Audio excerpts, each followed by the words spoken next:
sensible à ce qui se passe en France, même si elle vit en Allemagne. Isia, la fille de Franck Ribéry, a tenu à réagir sur Instagram après avoir vu des informations concernant le drame qui a touché la ville d'Annecy. C'est une attaque qui a choqué tout le pays. Le 8 juin dernier, un homme de 31 ans s'en est pris à des enfants dans un parc de la ville d'Annecy, blessant 6 personnes lors de sa folie meurtrière.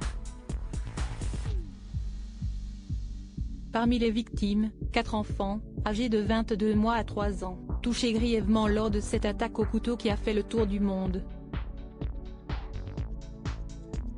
Si l'état des jeunes victimes s'est avéré très préoccupant dans les premiers jours, il semblerait désormais qu'il soit tout tiré d'affaire. Néanmoins, une telle attaque a bouleversé de très nombreuses personnes, à commencer par les stars du monde du sport, à l'image du dernier vainqueur du Tour de France, Jonas Vingegaard. Ce jour-là, malgré sa victoire sur le Critérium du Dauphiné, le Danois n'avait pas du tout le goût de sourire. Je suis très content de ma performance.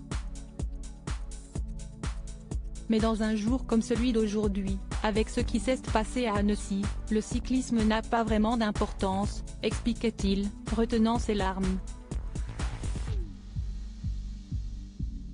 Une histoire qui a évidemment choqué l'opinion publique et qui a traversé les frontières du pays. Installé à Munich, en Allemagne, où son père est rapidement devenu l'idole des supporters du Bayern, le club de la ville, Isia Ribéry continue de porter un grand intérêt à tout ce qui se passe en France. La jeune fille de 17 ans s'est fait un nom ces derniers temps sur les réseaux sociaux et particulièrement sur Instagram, où elle est suivie par plus de 305 000 abonnés. Isia Ribéry partage sa consternation plutôt spécialisée dans la mode et les produits de beauté. La fille de Franck Ribéry s'intéresse également à l'actualité et une vidéo concernant l'attaque au couteau d'Annecy l'a fortement fait réagir. Sur ce court extrait, on entend une journaliste intervenant en direct aux côtés de David Pujada sur LCI évoquer le cas de l'assaillant. Ce dernier serait chrétien et aurait notamment crié au nom de Jésus lors de son attaque, rapporte la journaliste. De ce fait, l'enquête s'orienterait, à ce stade, plus vers une tentative d'assassinat plutôt que d'une attaque terroriste.